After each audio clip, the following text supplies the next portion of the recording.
স্বতন্ত্র ইবতেদায়ী মাদ্রাসা জাতীয়করণের দাবিতে জাতীয় প্রেস ক্লাব এলাকায় পুলিশের সঙ্গে সংঘর্ষে অর্ধশত মাদ্রাসা শিক্ষক আহত হয়েছেন। পরে তাদেরকে ঢাকা মেডিকেল কলেজ হাসপাতালে নেওয়া হয়, তবে কারো অবস্থা গুরুতর নয়। সুমাইয়া খানের রিপোর্ট।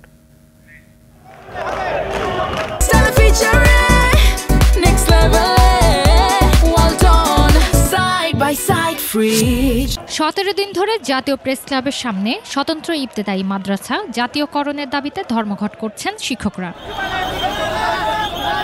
বুধবার বিক্ষোভ মিছিল নিয়ে সচিবালয়ের দিকে রওনা দেন তারা। এ সময় পুলিশের ব্যারিকেড ভেঙে ভেতরে যাওয়ার চেষ্টা করেন তারা। পরে পুলিশ তাদের সেখান থেকে সরিয়ে দেওয়ার চেষ্টা করে।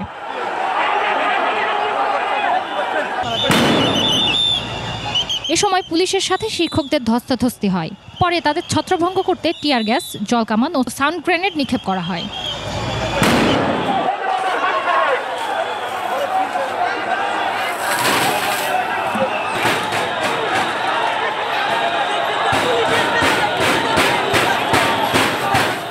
শিক্ষকরা জানিয়েছেন তাদের অনেকেই আহত হয়েছেন।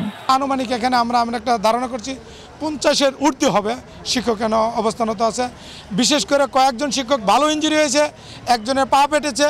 আহতদের দেখতে ঢাকা মেডিকেল কলেজ হাসপাতালে আসেন জাতীয় নাগরিক পার্টি এনসিপির জ্যেষ্ঠ যুগ্ম সদস্য সচিব তাসনিম চারা।